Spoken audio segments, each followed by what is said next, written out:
Good afternoon all of you.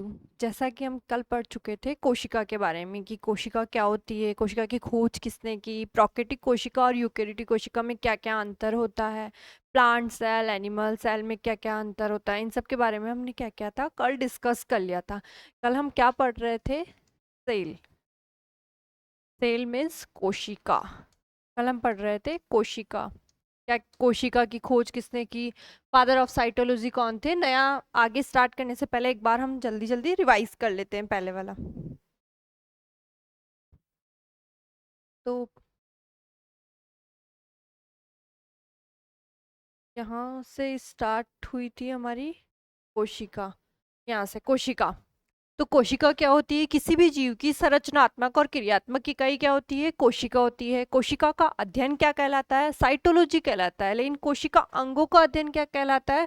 Cell biology कहलाता है या कोशिका विज्ञान कहलाता है। फादर ऑफ साइटोलॉजी कौन थे? रॉबर्ट हुक थे। फादर ऑफ मॉडर्न साइटोलॉजी कौन थे? स्वानसन थे। फादर ऑफ इंडियन साइटोलॉजी कौन थे? A.K. शर्मा थे। के बाद हमने पढ़ा था कि सबसे बड़ी कोशिका कौन सी है, सबसे छोटी कोशिका कौन सी है। तो माइकोप्लाज्मा सबसे छोटी कोशिका है, माइकोप्लाज्मा लैंडलावी, जिसका नाम होता है PPLO, pleuro pneumonia like organism. इसे पादप जगत का जोकर भी कहा जाता है या जोकर ऑफ प्लांट। और सबसे बड़ी कोशिका की बात की जाए तो वह कौन सी थी? शतुरमुर्ग का अंडा, जिसका अंडे का 6 इंची भाग कैसा होता है? कवच सहित वाला। और नीचे का 3 इंच वाला भाग कैसा होता है? कवच रहित वाला। उसके बाद में हम बात कर रहे थे सबसे लंबी कोशिका की। लंबी कोशिका के बारे में बात करेंगे तो लंबी कोशिका कौन सी है? तंत्रिका कोशिका। तंत्रिका कोशिका क्या है? लंबी है। कितनी लंबी है? 90 सेंटीमीटर से लेकर के 1 मीटर तक। अगर यही पादप कोशिका में पूछ लिया जाए, पादप कोशिका में सबसे लंबी कोशिका कौन सी है? रेमिका रेशा। उसके बाद में हम बात कर रहे थे सेल डिस्कवरी की। सेल डिस्कवरी की जब हम बात करेंगे तो सेल डिस्कवरी में किस किस कौन कौन से साइंटिस्ट की बात की हमने? बात की तो रॉबर्ट हुक की, एक बात की एंटन वॉन ल्यूवेनहॉक की। एंटन वॉन ल्यूवेनहॉक। एंटन वॉन ल्यूवेनहॉक की किस किस की बात की? एक तो रॉबर्ट हुक की बात की, एक एंटन वॉन ल्यूवेनहॉक की बात की। रॉबर्ट हुक कब आए? 1665 में। एंटन वॉन ल्यूवेनहॉक आए 1674 में आए। इन्होंने किस पर की? रोबोट हुक ने नॉन लिविंग थिंग पर की। इन्होंने कॉर्क का प्रयोग किया था मधु इस प्रकार की संरचना इन्हें दिखाई दी थी, मधुमक्खी के छत्ते के समान। इन्होंने जो अपनी पुस्तक लिखी, बुक, उसका क्या नाम था? माइक्रोग्राफिया। ग्राफिया। तो इन्होंने अपनी पुस्तक का नाम क्या रखा? माइक्रोग्राफिया। तालाब में पानी में कर ली थी जीवाणु की खोज का श्रेय किसको जा रहा था? एंटन वॉन लीवेनहॉक को। उसके बाद में हम बात कर रहे थे सेल टाइप, कोशिका के प्रकार की। तो प्रोकैरियोटिक कोशिका, यूकेरियोटिक कोशिका और मेसोकैरियोटिक कोशिका।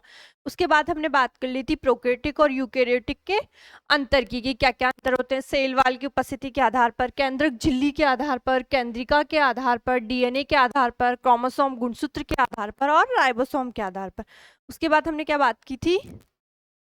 उसके बाद हमने बात की एक्सो एंड एंडोसाइटोसिस की, नाइट्रोजन फिक्सेशन की, मीजोसोम की, वैक्यूल्स की, कशाब, फ्लैजिला, इन सब की हमने बात कर ली थी कि प्रोकैरियोटिक कोशिका में पाया जाता है या यूकेरियोटिक में पाया जाता है। के बाद हमने बात की थी प्लांट और एनिमल सेल की। प्लांट सेल और एनिमल सेल में क्या क्या अंतर होता है, क्या क्या उपस्थिति होती है, शेल वाल की उपस्थिति होती है या नहीं होती है, पोषण का प्रकार क्या है, प्लाज्मोडेस्माटा, स्फेरोसोम, ये सब उपस्थित है या नहीं है। उसके बाद हमने बात की थी प्लांट सेल और एनिमल सेल की। प्लांट सेल में किस प्रकार से विभाजन होता है? अभिकेंद्री होता है, अपकेंद्री होता है, या कोशिका पट्टी विधि द्वारा होता है, या संकुचन विधि द्वारा होता है। तो विभाजन का प्रकार कैसा था? कोशिका पट्टी द्वारा, संकुचन द्वारा। कोशिका द्रव्य विभाजन अपकेंद्री प्रकार का प्लांट सेल में था। याद कैसे रख रहे थे? पैसे प्लांट, पैसे पट्टी और अपकेंद्री में पै। और इसमें कैसा था? सेल संकुचन अभिकेंद्री प्रकार का। अब नेक्स्ट हम पढ़ेंगे शेल वाल के बारे में। इसके बारे में पढ़ेंगे cell wall. Cell wall. Cell wall को हिंदी में क्या कहा जाता है? सेल वॉल को कहा जाता है कोशिका भित्ति। क्या कहा जाता है? कोशिका भित्ति। कोशिका भित्ति की खोज का सबसे फर्स्ट क्वेश्चन इसमें बनता है कि कोशिका भित्ति की खोज का श्रेय किसे जाता है, कोशिका भित्ति की खोज किसने की थी। तो कोशिका भित्ति की खोज किसने की थी, रॉबर्ट हुक। यहाँ पे रॉबर्ट हुक का ही नाम ज्यादा चल रहा है, किसने की थी, रॉबर्ट हुक। कोशिका भित्ति की खोज का श्रेय किसे दिया गया, रॉबर्ट हुक को कोशिका भित्ति की खोज का श्रेय दिया गया। अब कोशिका भित्ति किस किस की बनी होती है, इसमें मुख्यतः क्या पाया जाता है, उसके अलावा क्या क्या पाया जाता है। तो कोशिका भित्ति में मुख्यतः, या नाम लिख लो, कोशिका भित्ति में मुख्यतः, लिखो, कोशिका भित्ति में मुख्यतः, कोशिका भित्ति में मुख्यतः, कोशिका भित्ति में मुख्यतः, कोशिका भित्ति में, भित्ति में मुख्यतः cellulose, cellulose, hemicellulose, hemicellulose and pectin पाया जाता है। कौन कौन सी चीज पाई जाती है मुख्यतः, सेलुलोज और पैक्टीन, तीन चीजों की बात आ गई। कोशिका भित्ति में मुख्यतः सेलुलोज, हेमीसेलुलोज, पैक्टीन पाया जाता है, पाया जाता है, पाया जाता है, तथा इनके अलावा, इनके अलावा, इनके अलावा क्या क्या पाया जाता है, इनके अलावा कोशिका भित्ति में, तो इनके अलावा पाया जाता है ये सुबेरीन, क्यूटीन, लिग्निन, क्या क्या पाया जाता है, लिग्निन, सुबेरीन, क्यूटीन, म्यूसिलेज,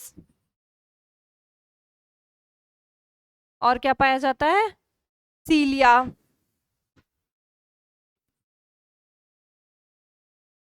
आदि पाए जाते हैं, आदि पाए जाते हैं।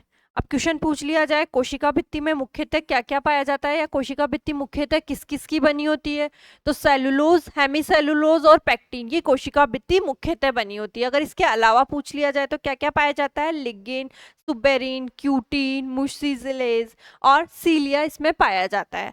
अब इन सब के बारे में हम पढ़ेंगे, लिग्निन क्या है, क्यूटीन क्या है, सुबेरीन क्या है। उससे पहले हम नॉर्मल एक डिस्कशन कर लेते हैं कि सेल वाल मुख्यतः अगर पूछ लिया जाए तो सेल वाल किसकी बनी है, सेलुलोज, हेमीसेलुलोज और पैक्टीन की बनी है। अगर पूछ लिया जाए ये कि कवक की कोशिका भित्ति, कवक की कोशिका भित्ति, कवक की कोशिका भित्ति, कवक की कोशिका भित्ति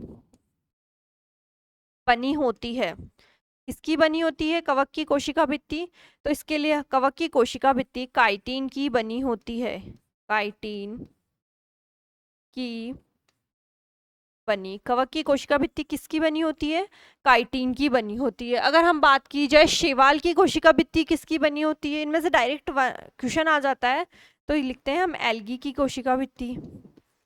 एल्गी को क्या कहा जाता है, शैवाल, और कवक को इंग्लिश में क्या कहा जाता है, फंगी।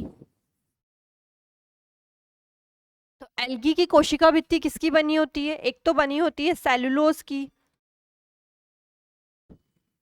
सेलुलोज की, एक बनी होती है कैल्शियम कार्बोनेट की, कैल्शियम कार्बोनेट की, और किसकी बनी होती है, एक बनी होती है गैलेक्टोज की, गैलेक्टोज की। मुख्यतः इनकी बनी होती है, अदर भी पाई जाती है। किसकी बनी होती है, एक तो सेलुलोज की बनी होती है, एक कैल्शियम कार्बोनेट की बनी होती है, एक किसकी बनी होती है, गैलेक्टोज की बनी होती है। अब पूछ लिया जाए, एल्गी की बात आ गई, कभी कभी पूछ लिया जाता है स्लाइम फंगी, स्लाइम फंगी, तो स्लाइम फंगी की कोशिका भित्ति किसकी बनी होती है, स्लाइम फंगी की कोशिका भित्ति की कोशिका भित्ति, जो स्लाइम फंगी होता है उसकी कोशिका भित्ति, अब हम फंगी की तो जानते हैं कि कोशिका भित्ति किसकी बनी होती है, फंगी, कवक की कोशिका भित्ति किसकी है, काइटिन की बनी होती है। तो कोशिका भित्ति काइटिन की बनी होती है, काइटिन की बनी होती है, काइटिन की बनी होती है, लेकिन यह लेकिन यह कुछ ही समय लेकिन यह कुछ ही समय लेकिन यह कुछ ही समय के लिए बनती है। काइटिन की जो स्लाइम फंगी की कोशिका भित्ति किसकी बनी होती है? काइटिन की बनी होती है, लेकिन ये क्या होती है? कुछ ही समय के लिए बनती है। उसके बाद में हम किस किस की बात कर चुके हैं? अगर बैक्टीरिया की बात करें, बैक्टीरिया मतलब जीवाणु, बैक्टीरिया, तो बैक्टीरिया की कोशिका भित्ति या जीवाणु की कोशिका भित्ति की कोशिका भित्ति किसकी बनी होती है? बैक्टीरिया की कोशिका भित्ति म्यूकोपेप्टाइड की, प्रोकेटी कोशिका है ना, तो प्रोकेटी कोशिका में किसकी बनी होती है? म्यूकोपेप्टाइड म्यूकोपेप्टाइड की, या किसकी बनी होती है? म्यूरिन की, इनकी, या एक तो हो सकता है म्यूकोपेप्टाइड या हो सकता है म्यूरिन। म्यूरिन एक प्रकार का एसिड है, या किसकी बनी हो सकती है? या पेप्टाइडोग्लाइकॉन, या पेप्टाइडोग्लाइकॉन की बनी होती है। किस किस की बनी है? म्यूकोपेप्टाइड की बनी है, म्यूरिन की बनी है, या पेप्टाइडोग्लाइकॉन की बनी है। अब बैक्टीरियल सेल में बैक्टीरिया के अलावा भी कुछ पाया जाता है। बैक्टीरियल सेल में जो ये बैक्टीरिया है, इसकी कोशिका भित्ति में कोशिका भित्ति में बैक्टीरिया के अलावा भी जो चीजें पाई जाती है, तो शुगर चेन पाई जाती है। फर्स्ट का नाम है NAG, सेकंड का नाम है NAM। क्या नाम है? NAG, NAM। अब NAG की फुल फॉर्म क्या होती है? NAG की फुल फॉर्म होती है एन एसिटिल ग्लूकासामिन। क्या होती है? एन एसिटिल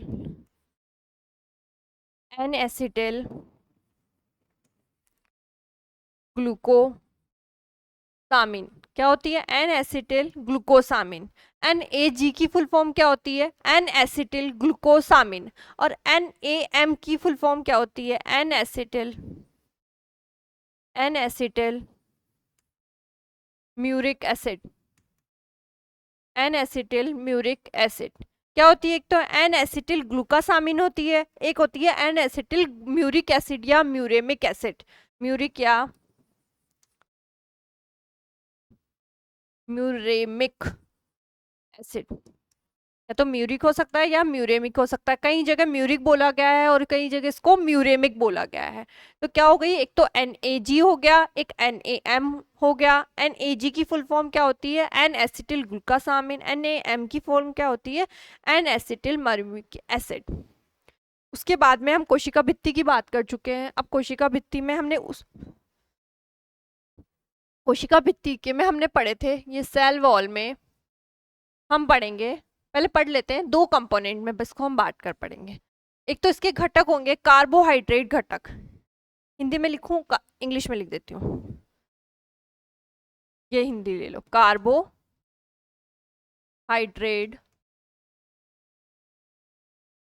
घटक क्या होगा? पहला, एक तो कार्बोहाइड्रेट घटक होंगे और एक कैसे घटक होंगे? वसीय घटक। वसीय घटक। कार्बोहाइड्रेट घटक में कौन कौन से पढ़ेंगे जो हम पढ़ते हुए आए हैं? कौन कौन से वाले कार्बोहाइड्रेट घटक में?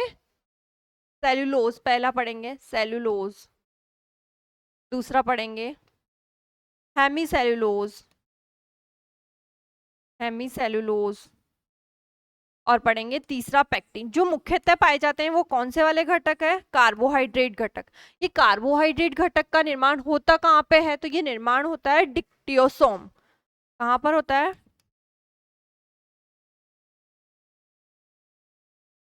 डिक्टियोसोम। ये डिक्टियोसोम कहाँ पाई जाती है? गोल्जी काय में। इनका निर्माण कहाँ पर होता है? डिक्टियोसोम में। ये तीनों घटक कहाँ पर? एक तो सेलुलोज, हेमीसेलुलोज और पेक्टिन। कार्बोहाइड्रेट वाले कौन कौन से घटक है? सेलुलोज है, हेमीसेलुलोज है और पेक्टिन है। जबकि वसीय घटक कौन कौन से हैं? सुबेरिन। कौन कौन से? सुबेरिन, क्यूटीन, सुबेरीन हो गया, क्यूटीन हो गया, ये सब कैसे वाले घटक है? क्यूटीन कहाँ पाई जाती है? जो अधिचर्म पे पाई जाती है। अधिचर्म वाली एपिडर्मिस होती है ना, एपिडर्मिस के ऊपर क्या पाई जाती है? क्यूटीन पाई जाती है प्लांट्स में। ये वसीय घटक मुख्यतः कहाँ से होगा? जैसे इनका निर्माण डिक्टियोसोम से हुआ है, इसका निर्माण कहाँ से होगा? स्फेरोसोम से। स्फेरोसोम। स्फेरोसोम का काम क्या होता है? वसा का। स्फेरोसोम का कार्य है वसा का संग्रहण, वसा का संग्रहण व संश्लेषण। वसा का संग्रहण और संश्लेषण करने का कार्य कौन करता है? स्फेरोसोम करता है। स्फेरोसोम, इसमें सुबेरिन और क्यूटीन का निर्माण कौन करेगा? स्फेरोसोम करेगा। यह किस प्रकार के घटक है? यह वसीय घटक है। क्वेश्चन पूछ लिया जाए निम्न में से कार्बोहाइड्रेट घटक नहीं है, तो जहां सुबेरिन और क्यूटीन का नाम आ जाए वो कैसे है? कार्बोहाइड्रेट घटक नहीं है। ये किस प्रकार के घटक है? यह वसीय घटक है। उसके बाद में हम बात करते हैं कि लिग्निन क्या है। फर्स्ट नंबर पे हम बात करेंगे लिग्निन। लिग्निन कहाँ पाया जाता है, क्या है? तो इसके लिए केवल शॉर्ट में एक एक लाइन पढ़ लेते हैं, उतना सफिशियंट है हमारे लिए। तो लिग्निन क्या है? एक प्रकार से लिग्निन कहाँ पाया जाता है? सबसे पहले क्वेश्चन बनता है जो लिग्निन है वो पाया कहाँ जाएगा? लिग्निन पाया जाता है जो जाइलम उत्तक होता है ना, जाइलम की वाहिनिकाओं व वाहिकाओं में पाया जाता है। कहाँ पाया जाता है? जाइलम की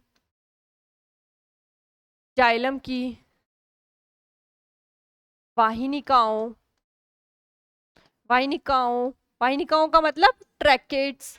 वाहिनिकाओं को इंग्लिश में क्या बोलते हैं? ट्रैकेट्स। वाहिनिकाओं व वाहिकाओं वाहिकाओं। वाहिकाओं को इंग्लिश में क्या बोलेंगे? Vessels. Tracheids and vessels xylem की वाहिनिकाओं व वाहिका में पाया जाता है। कहाँ कहाँ पाया जाता है? जाइलम की वाहिनिकाओं व वाहिका में पाया जाता है। इंग्लिश में बात करेंगे तो वाहिनिकाओं को ट्रैकेट्स कहा जाता है, वाहिकाओं को वेसल्स कहा जाता है, में पाया जाता है। इस जाइलम नाम, इसमें लिग्निन में होता है एक जाइलम नामक, क्या होता है? जाइलम नामक, जाइलेन नामक कार्बोहाइड्रेट पाया जाता है। इससे दो ही क्वेश्चन बनते हैं केवल। जाइलेन नामक कार्बोहाइड्रेट पाया जाता है। दो क्वेश्चन क्या क्या बनते हैं? पहला क्वेश्चन लिग्निन कहाँ पर पाया जाता है? पाया जाता है। लिग्निन कहाँ पर पाया जाता है? वाहिनिकाओं व वाहिकाओं में लिग्निन पाया जाता है। इसमें किस प्रकार का किस नाम का कार्बोहाइड्रेट पाया जाता है? तो जाइलेन नामक कार्बोहाइड्रेट पाया जाता है। जाइलेन नामक कार्बोहाइड्रेट पाया जाता है। इसके बाद में हम बात करते हैं क्यूटीन की। इसकी बात करते हैं क्यूटीन की। क्यूटीन क्या है? अगर मैं क्यूटीन की बात करूंगी तो क्यूटीन क्या है?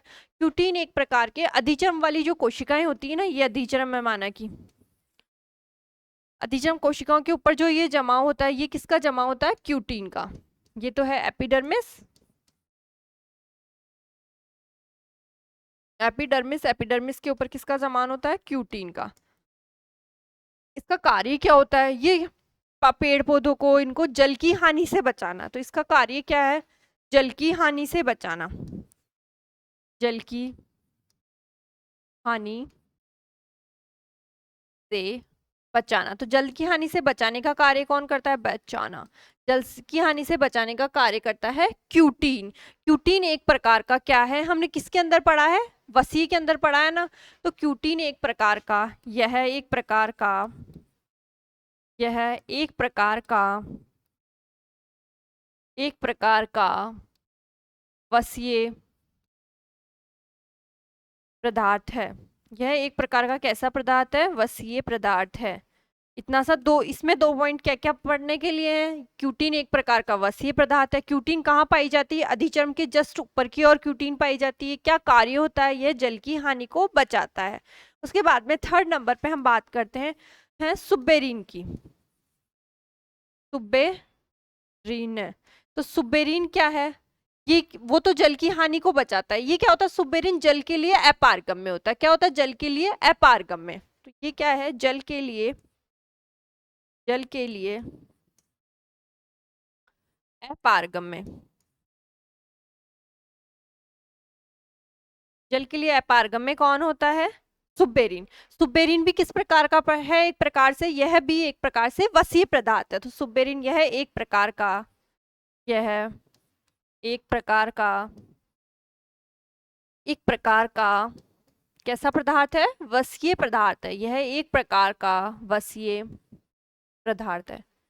दोनों क्या कर रहे हैं? जल की हानि से बचाने का काम कर रहे हैं। एक तो जल के लिए अपारगम्य है, एक जल की हानि को बचाता है। तीन नाम हम पढ़ चुके हैं, लिग्निन पढ़ चुके हैं, क्यूटीन पढ़ चुके हैं, सुबेरिन पढ़ चुके हैं। अब पढ़ते हैं सीलिया। सॉरी, 4 नंबर पे हम पढ़ते हैं सीलिया, सिलिका। अब सिलिका के जमाव के कारण क्या होता है? सिलिका के जमाव के कारण सतह कैसी हो जाती है? खुरदरी करने का। तो सतह को खुरदरी करने का कार्य कौन करता है? सीलिया। खुरदरी, खुरदरी करने का, खुरदरी करने का कार्य, खुरदरी करने का कार्य कौन कर रहा है? सीलिया। ये मुख्यतः उन प्लांट्स में पाया जाता है जो खनिज वाले प्लांट होते हैं ना, जो हमको खनिज दे रहे हैं। तो ये किन के अंदर पाया जाएगा? खनिज प्लांट में, मिनरल प्लांट में। किन में पाया जाएगा? मिनरल प्लांट, मिनरल प्लांट्स में ये पाया जाता है। किसके बारे में पढ़ लिया हमने? लिग्निन के बारे में पढ़ लिया, क्यूटीन के बारे में पढ़ लिया, सुबेरिन के बारे में पढ़ लिया और सीलिया के बारे में पढ़ लिया। उसके बाद में हम 5 नंबर पे बात करेंगे, 5 नंबर पे हम बात करेंगे म्यूसिलेज। म्यूसिलेज को बोलते हैं श्लेष्मा। का कार्य क्या होता है? जो ब्लू ग्रीन एल्गी होते हैं, नील हरी शैवाल, इन सब के अंदर क्या करता है? ये ब्लू ग्रीन एल्गी में चिपचिपा पदार्थ का स्रावण, ब्लू ग्रीन एल्गी में चिपचिपे, चिपचिपे पदार्थ का, ब्लू ग्रीन एल्गी में चिपचिपे पदार्थ का स्रावण का कार्य, पदार्थ का स्रावण का कार्य। ब्लू ग्रीन एल्गी में क्या करता है? चिपचिपे चिपचिपे पदार्थ का स्रावण का कार्य करता है। म्यूसिलेज की बात कर चुके हैं। सीलिया का क्या काम है? किसी भी चीज को खुरदरा बनाना। ये कैसे प्लांट्स में पाया जाता है? खनिज वगैरह वाले जो प्लांट होते हैं उनके अंदर क्या पाया जाता है? सिलिका पाया जाता है। और हम बात करें सुबेरिन और क्यूटीन की, तो क्या करते हैं? दोनों जल की हानि से बचाने का काम करते हैं और दोनों कैसे? वसीय पदार्थ है। लिग्निन की बात करें तो लिग्निन कहाँ पाया जाता है? जाइलम नामक कार्बोहाइड्रेट का स्रावण करता है और यह जाइलम की वाहिकाओं तथा वाहिनिकाओं में पाया जाता है। वाहिकाओं और वाहिनिकाओं को इंग्लिश में क्या बोलते हैं? Tracheids and vesicles. उसके बाद में हम बात करेंगे नेक्स्ट न्यू टॉपिक की। शेल वाल्व को ही पढ़ रहे हैं, सेल वाल्व में ही नया टॉपिक आएगा। क्या आएगा? शेल वाल्व में ही नया टॉपिक आएगा कि शेल वाल्व के टाइप्स, क्या क्या सेल वाल्व के प्रकार है। कोशिका भित्ति, इसको हिंदी में बोलेंगे कोशिका सेल वाल्व के टाइप्स बोलो या टाइप्स ऑफ सेल वाल्व बोलो, टाइप्स ऑफ सेल वाल्व बोलो या क्या बोलो, या बोल दो कोशिका भित्ति के प्रकार। कोशिका भित्ति के, कोशिका भित्ति के प्रकार, कोशिका भित्ति के प्रकार, टाइप्स ऑफ सेल वाल या क्या बोलो कोशिका भित्ति के प्रकार। अब कोशिका भित्ति के कौन कौन से प्रकार है? तो कोशिका भित्ति को मुख्यतः 4 भागों में बांटा गया है। कितने भागों में बांटा गया है? कितने टाइप्स है? 4 टाइप्स है। फर्स्ट है मिडिल लैमिला। क्या है? मिडिल लैमिना, जिसको बोलते हैं मध्य पटलिका, मध्य पटलिका, पटलिका ये एक ही बार आएगा, मध्य पटलिका। दूसरा है प्राथमिक कोशिका भित्ति, प्राइमरी सेल वॉल, प्राथमिक कोशिका भित्ति को क्या बोला जाता है? प्राथमिक कोशिका भित्ति। तो इंग्लिश में कहा जाता है कोशिका भित्ति। प्राइमरी सेल वॉल क्या कहा जाता है? Primary cell wall. के बाद आते हैं द्वितीयक कोशिका भित्ति, द्वितीयक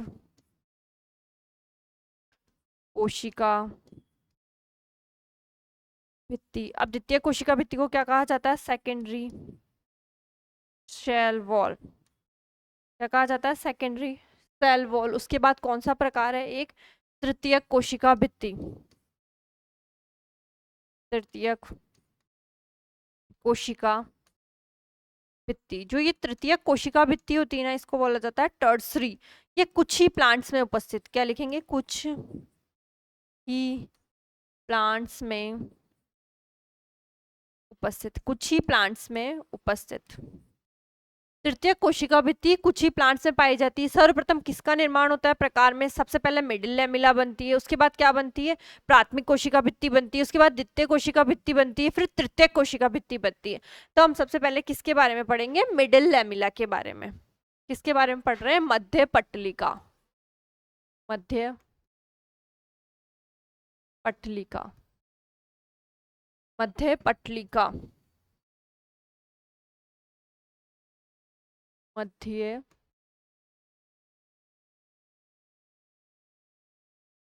पटलिका को बोला जाता है, क्या बोला जाता है इसको, मिडिल लैमिला। क्या कहा जाता है, मध्य पटलिका को मिडिल लैमिला। अब मध्य पटलिका की संरचना किस प्रकार से होती है, मध्य पटलिका का निर्माण सर्वप्रथम होता है इस प्रकार, माना कि ये शेल वाला, इसमें सर्वप्रथम बीच में ये क्या बन गई, मिडिल लैमिला। इसको मिडिल लैमिला को शॉर्ट में लिख रहे हैं ML। ये डायग्राम बनाया जाना क्रम से, जिससे समझ में आ जाए मध्य पटलिका कैसे बनी।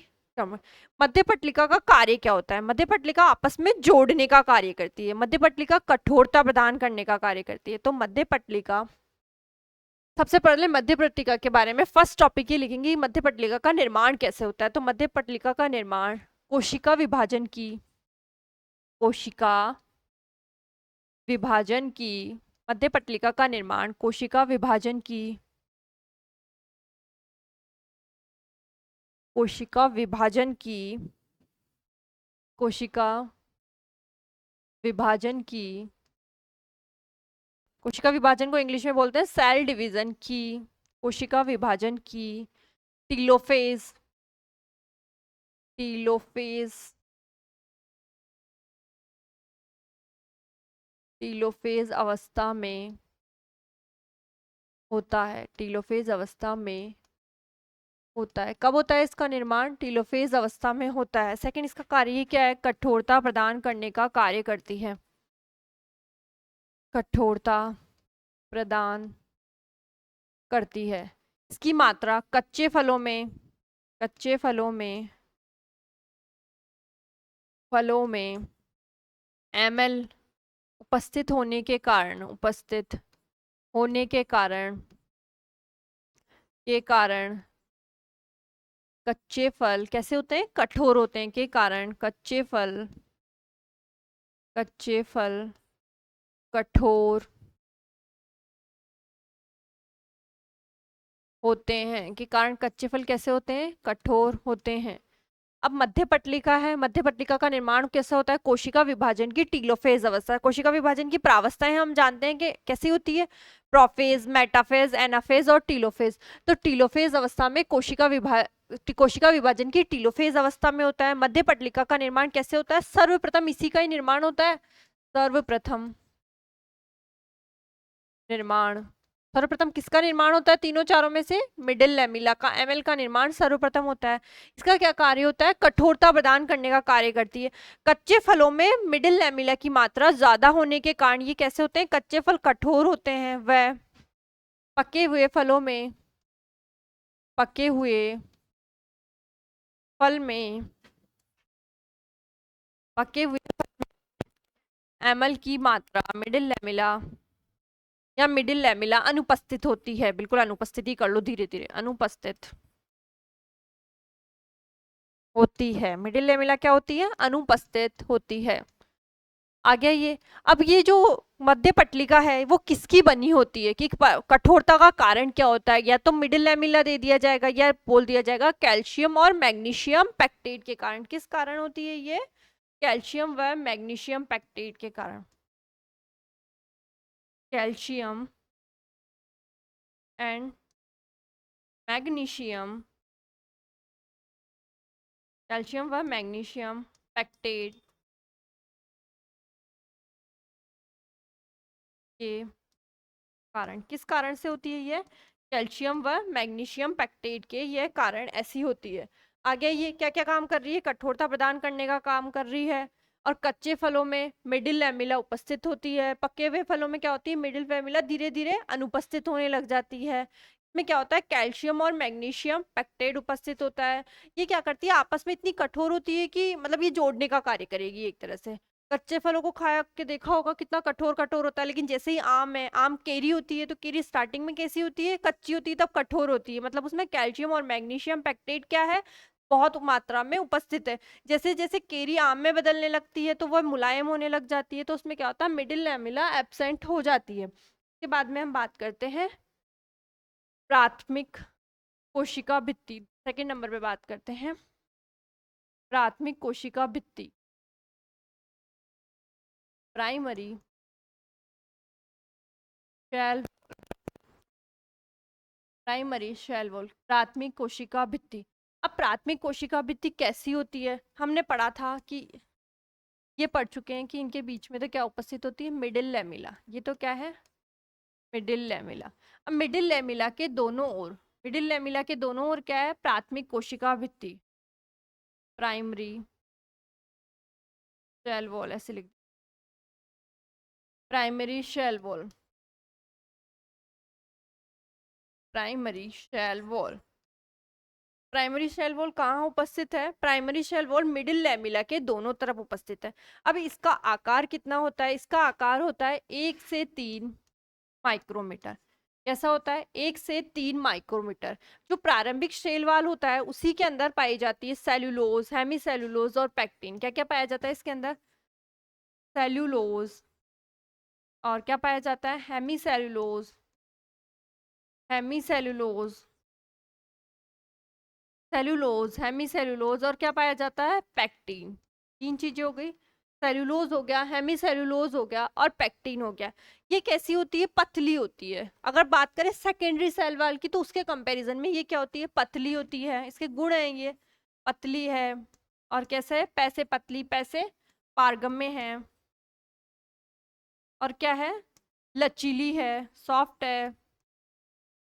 ये गुण हो गए ये। अब प्रारंभिक सेल वाल की तीन चीजें पढ़ चुके हैं। इसका आकार कितना होता है, 1 से 3 माइक्रोमीटर इसका आकार होता है। उसके बाद में हम इसके बारे में पढ़ चुके हैं कि ये किस किस की बनी होती है, ये सेल्यूलोज, हेमी सेल्यूलोज व पैक्टिन की बनी होती है। इसके बाद में हम बात कर चुके हैं कि ये पतली होती है, पारगम्य होती है, और कैसी होती है, लचीली होती है। इसके बाद आज हम डिस्कस करेंगे कि और कौन सा इसमें गुण है, बताओ।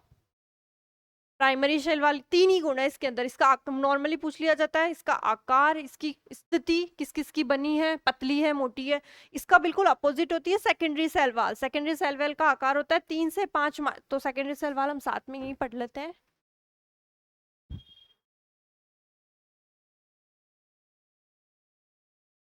Secondary cell wall, secondary cell wall के बारे में पढ़ेंगे। तो सेकेंडरी सेल वॉल क्या होती है, अब पहला सबसे पहले हमने यहाँ आकार की बात की थी, तो इसी से कंपैरिजन कर लेते हैं। तो इसका आकार कितना होता है, आकार होता है 5 से 10 माइक्रोमीटर। कितना होता है, 5 से 10 माइक्रोमीटर। आकार कितना है इसका, 5 से 10 माइक्रोमीटर। किस किस की बनी होती है, सेल्यूलोज की, और हेमी सेल्यूलोज की, हेमी सेल्यूलोज की, पैक्टिन की, और लिग्निन की। तो इसमें एक्स्ट्रा क्या, लिग्निन वो सेम है। उसके बाद एक्स्ट्रा क्या पाया जा रहा है, लिग्निन। लिग्निन की उपस्थिति के कारण इसमें ग्रंथ वगैरह पाए जाएंगे, जिसको हम आगे पढ़ेंगे। किस किस की उपस्थिति हो गई, आकार हो गया, सेलुलोज, हेमीसेलुलोज, पैक्टिन और लिग्निन हो गया। अब ये कैसी होती है, वो तो थी पतली, जबकि ये पतली ना होकर कैसी होती है, कठोर होती है।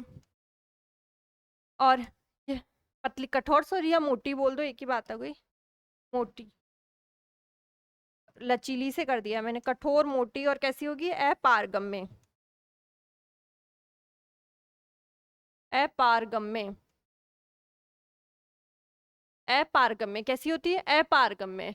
तीनों चीज आ गई। अब इसके डायग्राम की बात की जाए तो इस प्रकार से, ये तो क्या थी, मिडिल लैमिला, ये क्या है, प्राइमरी सेल वॉल, ये क्या है, प्राइमरी सेल वॉल।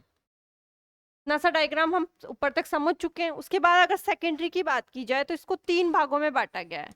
एक बांटा गया S1, एक बांटा गया S2, S3, S3। S1 कैसी होती है, बाह्य होती है, S2 कैसी होती है? मध्य होती है। S3 कैसी होती है? आंतरिक होती है। S1, S2, S3। तो ये में यहाँ नाम देंगे। तो ये कैसी है? S1 है। ये कैसी है? S2 है। और ये कैसी है? S3 है। ये कैसी है? S1 है, S2 है और S3 है। केवल हमने समझने के लिए 1 2 3 नाम दिया है, इसका उससे कोई रिलेटेबल नहीं है। तो कितने प्रकार है? बाह्य, मध्य और आंतरिक। बाह्य, मध्य, आंतरिक के बाद में हम बात करेंगे। सेकेंडरी सेल वॉल का आकार हो चुका है। अब सेकेंडरी सेल वॉल के लिए एक लाइन और लिखी जाती है कि सेकेंडरी सेल वॉल में, सेकेंडरी सेल वॉल में विभोजत के, विभोजत के मेरिस्टेमेटिक उत्तक, विभोजित को क्या बोलते हैं? मेरिस्टेमेटिक उत्तक अनुपस्थित होता है। क्या होता है? इसमें विभाजन की क्षमता नहीं पाई जाती है, अनुपस्थित होता है। क्या अनुपस्थित होता है? विभोजित के उत्तक अनुपस्थित होता है। जो सेकेंडरी सेल वॉल मटेरियल होते हैं उसमें क्या होता है? विभोजित के उत्तक अनुपस्थित होता है। अब इनका सेकेंडरी सेल वॉल का कोशिका भित्ति पर जमाव के आधार पर, सेकेंडरी सेल वॉल को, सेल वॉल को जमाव के आधार पर, को जमाव के आधार पर, के आधार पर दो भागों में, टू टाइप्स में बांटा गया है। किस आधार पर कितने भागों में बांटा गया है? टू टाइप्स में बांटा गया है। पहली कौन सी होती है? किस प्रकार से होगा? पहली होगी कर्णाधान विधि, कर्णाधान। दूसरी है स्तनाधान, कर्णाधान विधि। दूसरी क्या है? स्तनाधान, स्तनाधान। स्तनाधान को क्या कहा जाता है इंग्लिश में? Apposition, apposition. कर्णाधान विधि और क्या है? स्तनाधान विधि। अब कर्णाधान विधि में क्या होता है? कण के रूप में, मतलब जो दाने दाने होते हैं उसके रूप में किस प्रकार से जमाव होता है? शेल वॉल मटेरियल का जमाव इस प्रकार से होता है। अगर शेल वॉल मटेरियल का जमाव इस प्रकार से होगा तो वो किस प्रकार की विधि होगी? कर्णाधान विधि। लेकिन जबकि उसका लेयर्स के रूप में होगा, किस रूप में? लेयर रूप में, परतों के रूप में, लेयर या परतों के रूप में, परतों के रूप में होगा तब वह किस प्रकार की विधि होगी? स्तनाधान विधि। अगर सेकेंडरी सेल वॉल का पूछ लिया जाए कि जमाव कितने भागों, कितने प्रकार से होता है, तो दो प्रकार से होता है। एक तो कर्णाधान प्रकार से और एक होता है स्तनाधान प्रकार से। जब कर्णाधान प्रकार होगा मतलब कण कण एक दूसरे के ऊपर जुड़ेंगे तो उनकी मोटाई क्या होगी? समान होगी। इसमें क्या पढ़ते हैं? समान मोटाई। और इसमें क्या होगा? जब स्तरों के रूप में जुमेंगे तो कहीं स्तर मोटा हो जाएगा, कहीं पतला हो जाएगा। तो ये किस प्रकार से होगी? असमान, असमान मोटाई, असमान मोटाई। समझ में आया ये किसमें समान मोटाई है और किसमें असमान मोटाई है? टाइट क्यों लिया जाता है? निम्न में से किस विधि में असमान मोटाई की परतों का होता है? तो स्तनाधान विधि में, स्तनाधान विधि, स्तनाधान विधि। अब ये सब पढ़ने के बाद में हम सेकेंडरी सेल वॉल मटेरियल में क्या क्या पढ़ चुके हैं एक बार डिस्कस देख लेते हैं। एक तो पढ़ चुके हैं इसका आकार, किस किस की बनी होती है, एक्स्ट्रा क्या पाया जा रहा है, लिग्निन। एक ये तीन प्रकार की होती है, मोटी होती है, अपारगम्य होती है। के बाद हमने देख लिया कि इसमें विभाजन की क्षमता अनुपस्थित होती है, मतलब विभोजित के उत्तक अनुपस्थित होता है। विभोजित के उत्तक का मतलब मेरिस्टेमेटिक टिश्यू आर प्रेजेंट है या नॉट प्रेजेंट है? एब्सेंट है, एब्सेंट। शेल वॉल जमाव के दो भागों में बांटा गया है, एक तो कर्णाधान विधि से होगा और एक किस विधि से होगा? स्तनाधान विधि से होगा। अब बात की जाए इसके बाद में तृतीयक की, तीसरा नहीं, कौन सा प्रकार है ये? चौथा। बात की जाए तृतीयक की,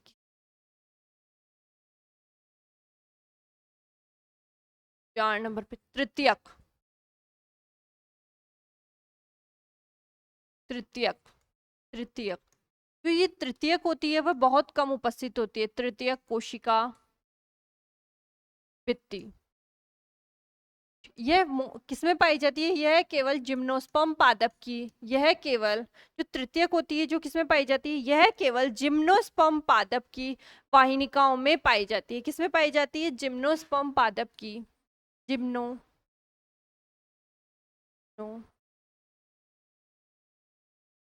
स्पर्म प्लांट की जिम्नोस्पर्म पाता मतलब अनावर्त बीजी। जिम्नोस्पर्म पादप की वाहिनिकाओं वाहिनिकाओं में वाहिनिकाओं में पाई जाती है। वह इसमें क्या होता है, वही जो लिग्निन की उपस्थिति थी ना, जाइलेन नामक कार्बोहाइड्रेट, जाइलेन नामक कार्बोहाइड्रेट उपस्थित होता है। ये किस किस में पाई जाती है? यह ओनली फॉर जिम्नोस्पर्म की वाहिनिकाओं में पाई जा रही है। वाहिकाओं की बात नहीं कर रहे हैं यहाँ पर, मैं बात कर रही हूँ वाहिनिकाओं में पाई जाती है। उसके बाद में हम बात करेंगे, ये कंप्लीट हो जाता है हमारी कोशिकाओं के प्रकार। एक चीज हम और पढ़ लेते हैं, जब सेकेंडरी सेल वाल मटेरियल का जमाव होता है, जब सेकेंडरी सेल वाल मटेरियल जमते हैं तो कुछ कुछ स्थानों पर वो खाली खाली बॉक्स के रूप में खाली रह जाते हैं। उसे क्या कहा जाता है उसके बारे में हम डिस्कस कर लेते हैं। के बारे में डिस्कस करने से वो क्या होते हैं, उन्हें कहा जाता है पिट्स। क्या कहा जाता है? पिट्स। हिंदी में बोलो तो ग्रथ। माना कि ये सेकेंडरी सेल वॉल है, इसके अंदर मटेरियल भरा है, इस प्रकार से मटेरियल भर गया। में कुछ जगहों पर जैसे ये खाली रह गया, ये खाली रह गया, ये खाली रह गया, ये तो ये क्या कहलाएंगे? ये कहलाएंगे पिट्स। इनको कहा जाता है पिट्स या ग्रथ। तो इसकी परिभाषा क्या बनाएंगे हम? वह स्थान जहां पर सेकेंडरी सेल वाल पदार्थों का जमाव नहीं हो पाता है वह पिट कहलाता है। तो वह स्थान जहां पर secondary cell wall material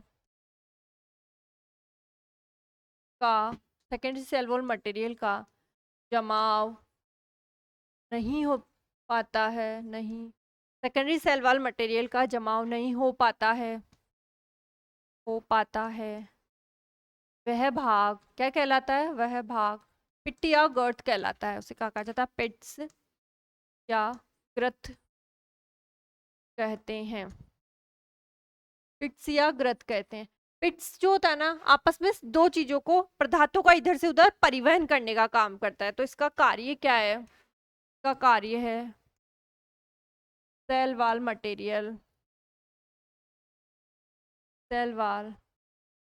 material के परिवहन का। किस प्रकार परिवहन? दो प्रकार से परिवहन होगा, इसको हम आगे पढ़ेंगे। इसका नॉर्मली अभी इतना सा समझ लो, इसका कार्य क्या है?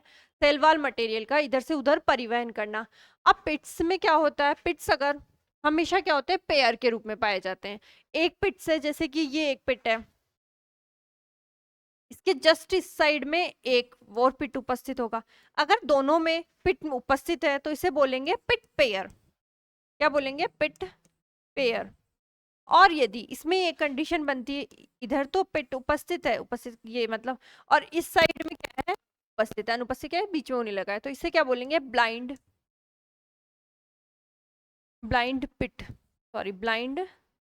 पिट या अंधग्रथ। क्या नाम हो गया इसका? अंधग्रथ। तो पिट में दो वर्ड टर्मिनोलॉजी आती है, एक तो होता है पिट पेयर और एक क्या होता है? अंधपिट। अब पिट पेयर के क्या लिखेंगे? यह हमेशा युग्म के रूप में पाया जाता है। पिट पेयर युग्म के रूप में पाया जाता है। तो के रूप में युग्म के रूप में पाया जाता है। तो अगर युग्म के रूप में पाया जाता है तो इसे क्या कहते हैं? पिट पेयर कहा जाता है। तो पिट पेयर कहा जाता है। और युग्म के रूप में ना पाकर, मतलब एक में तो पिट उपस्थित है और दूसरे में अनुपस्थित है, उसे क्या कहा जाता है? अंधग्रथ कहा जाता है। क्या कहा जाता है? अंधग्रथ। का एक कार्य तो हो गया सेल वॉल मटेरियल का परिवहन करना, तथा ये दूसरा कार्य क्या है? सीमेंटिंग लेयर बनाना। सीमेंटिंग लेयर का निर्माण। सीमेंटिंग लेयर का निर्माण कौन करता है? सीमेंटिक लेयर का निर्माण भी कौन करता है? पिट करते हैं आपस में। पिट क्या करते हैं? सीमेंटिक लेयर हटा दो, चलो सीमेंटिक लेयर मेडिल लैमिला में पड़े था। अब इसमें सीमेंटिक लेयर भी इसके दोनों प्रकार में से एक प्रकार करेगा, इसलिए इसको यहाँ से क्लीन कर दो पहले। तो इतना सा ध्यान रखो, शेल वॉल मटेरियल का परिवहन करेगा और क्या करेगा? इसमें दो प्रकार पढ़ेंगे ना जब अपन सीमेंटिंग लेयर के बारे में डिस्कस कर लेंगे, इसकी पिट पेयर और ब्लाइंड ब्लाइंड पिट, उसके बाद में बात करते हैं हम। के बाद में पिट हो गया है, पिट का कहाँ तक देख लिया है लास्ट। पिट, ब्लाइंड पिट और पिट पेयर हो चुके हैं। पिट क्या होते हैं, ग्रत होते हैं जहां पर सेकेंडरी सेल वॉल का जमाव नहीं हो पाता है। इसके टाइप्स और देख लेते हैं, टाइप्स ऑफ पिट या ग्रत के प्रकार, ग्रत के प्रकार को क्या कहा गया है, दो भागों में विभाजित किया गया है। अब हम साथ में यहीं पे इसको पढ़ लेंगे, कुल बीच में दो भाग करके साथ में। तो पहला है सरल प्रकार का, सरल, सरल ग्रथ, सिंपल पिट। क्या है पहला, सरल ग्रथ सिंपल पिट्स, और दूसरा कौन सा है, परिवेशित ग्रथ, परिवेशित, परिवेशित ग्रथ। इंग्लिश मीडियम में इसको कहा जाता है bordered, bordered, BOR, bordered, BORDERED, bordered, sorry spelling mistake हो गई, BORDERED, बॉर्डर्ड, बॉर्डर्ड पिट। क्या कहा जाता है इसको, बॉर्डर्ड पिट। अब सरल ग्रत और परिवेशित ग्रत में क्या अंतर है, इसकी हम बात करते हैं कि सरल ग्रत और परिवेशित ग्रत में क्या अंतर है। तो सरल ग्रत की संरचना किस प्रकार से होती है, माना कि ये एक ग्रत है, ये दूसरा ग्रत है, इसके बीच में डायरेक्ट खाद्य पदार्थ, तरल पदार्थों का स्थानांतरण करना इसका कार्य है। अपन ने पढ़ा था कि इसका कार्य क्या होता है, परिवहन करना। तो इसकी संरचना क्या ऐसी होती है, दोनों ग्रतों के मध्य भोजन पदार्थों का स्थानांतरण एक नलिका के द्वारा होता है। किसके द्वारा होता है, एक सीधी नलिका के द्वारा भोज्य पदार्थों का स्थानांतरण होता है। ये क्या होता है, संपूर्ण लंबाई में इनका व्यास समान होता है। फर्स्ट पॉइंट हो गया, संपूर्ण लंबाई में, संपूर्ण लंबाई में व्यास कैसा होता है, संपूर्ण लंबाई में व्यास समान होता है, समान होता है। संपूर्ण लंबाई में इनका व्यास कैसा होता है, समान होता है। जबकि परिवेशित ग्रथ की अगर संरचना की बात करूं तो परिवेशित ग्रथ एक फनल लाइक स्ट्रक्चर होती है, प्रकार की, इस प्रकार की फनल लाइक स्ट्रक्चर। इस प्रकार की संरचना है ये, एक प्रकार से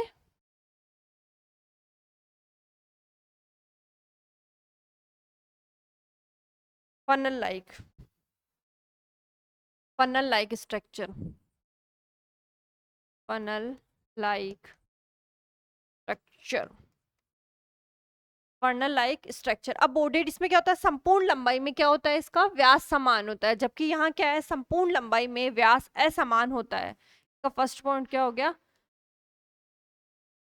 इसका फर्स्ट पॉइंट हो गया संपूर्ण लंबाई में, संपूर्ण लंबाई में व्यास असमान। कैसा है, संपूर्ण लंबाई में व्यास असमान, संपूर्ण लंबाई में इसका व्यास कैसा होता है, असमान होता है। उसके बाद में मैं बात करते हैं कि इसमें स्थानांतरण किस प्रकार से होता है। इसमें स्थानांतरण के लिए एक नलिका का निर्माण होता है, नलिका से सीधे ही पदार्थों का स्थानांतरण हो जाता है। तो इसके लिए थ्योरी लिखेंगे, दो ग्रत के मध्य, दो ग्रत के मध्य, मध्य झिल्ली का निर्माण होता है, झिल्ली का निर्माण होता है, दो परतों के मध्य झिल्ली का निर्माण होता है। इसमें भी क्या होता है, दोनों परतों के मध्य, दो परतों, सॉरी दो ग्रथ के मध्य, दो ग्रथ के मध्य झिल्ली का निर्माण होता है, मध्य झिल्ली का निर्माण, झिल्ली का निर्माण होता है। यह मध्य भाग से, यह मध्य भाग से फूल जाती है, से फूल जाती है, फूल जाती है, जिसे क्या कहा जाता है, टॉरस कहा जाता है, TO, जिसे टॉरस या वॉल्व कहा जाता है। अब क्या होता है उसमें, तो सीधी एक नलिका का निर्माण होता है, संपूर्ण लंबाई में एक समान होते हैं। इसमें ये जो नलिका का निर्माण होता है ये बीच में से इस जगह से थोड़ी सी ऐसे फूल जाती है, जो कि एक जिसे क्या कहते हैं, टॉरस या वॉल कहते हैं। दोनों में अंतर समझ में आ गया। सरल गर्त जो होते हैं संपूर्ण लंबाई में एक समान होते हैं। परिवेशित गर्त जो होते हैं एक वॉल के समान संरचना बना लेते हैं। ये कैसी होती है, बीच में से थोड़ी सी फूल जाती है। और ये मुख्यतः अगर ये बात की जाए तो सरल गर्त किसके अंदर पाए जाते हैं, सरल गर्त सॉरी परिवेशित गर्त जिम्नोस्पर्म में पाए जाते हैं। कहाँ पाए जाते हैं, जिम्नोस्पर्म में। कहाँ पर, जिम्नोस्पर्म में। जिम्नोस्पर्म मतलब कि अनावर्त बीजी, अनावर्त बीजी किसमें पाए जाते हैं, ये अनावर्त बीजी पादप में। अनावर्त बीजी पादप में पाए जाते हैं। किसके अंदर पाए जाते हैं, अनावर्त बीजी पादप के अंदर। जबकि वो किसके अंदर पाए जाते हैं, सरल गर्त। सरल गर्त आवर्त बीजी में पाए जाते हैं, सभी में पाए जाते हैं। सरल गर्त बिल्कुल नॉर्मल टाइप है, जबकि परिवेशित गर्त के लिए पूछी जाए तो परिवेशित गर्त जिम्नोस्पर्म की वाहिनिकाओं में पाए जाते हैं। जिम्नोस्पर्म की, जिम्नोस्पर्म की वाहिनिकाओं, वाहिनिकाओं। अब आज हमने क्या क्या पढ़ा, सबसे पहले ये बात कर लेते हैं, इतना सा ही पढ़ेंगे। इसके बाद में अब पहले पूरी क्लास को देख लेते हैं क्या क्या पढ़ा। कहाँ से स्टार्ट किया था, शेल वॉल से। सेल वॉल, सेल वॉल से स्टार्ट किया था। सेल वॉल किसने, कोशिका भित्ति के बारे में सर्वप्रथम किसने बताया, रॉबर्ट हुक ने बताया। कोशिका भित्ति पर मुख्यतः सेलुलोज, हेमी सेलुलोज व पैक्टिन का जमा होता है। इसके अलावा लिग्निन भी पाया जाता है, सुबेरिन भी पाया जाता है, क्यूटीन भी पाया जाता है और म्यूसिलेज भी पाया जाता है। अगर फंगी मतलब कवक की कोशिका भित्ति की बात करें तो कवक की कोशिका भित्ति किसकी बनी होती है, काइटिन की बनी होती है। अगर कवक में स्लाइम फंगी की बात की जाए, स्लाइम फंगी को हिंदी में कहा जाता है अपवंग कवक। तो अपवंग कवक की कोशिका भित्ति जो होती है ना, कुछ समय के लिए बनती है, उसके बाद क्या हो जाती है, गायब हो जाती है। उसके बाद हमने क्या बात की थी, बैक्टीरिया। बैक्टीरिया की कोशिका भित्ति म्यूरेमिक एसिड की बनी होती है, या पेप्टाइडोग्लाइकॉन की बनी होती है, या म्यूकोपेप्टाइड की बनी होती है। उसके बाद बात की NAG और NAM, एन एसिटिल ग्लूकासामिन और एसिटिल म्यूरेमिक एसिड। ये दोनों क्या है, शुगर है। ये दोनों क्या है, amino sugar, amino, these are amino sugar. ये दोनों क्या है, एमिनो शुगर।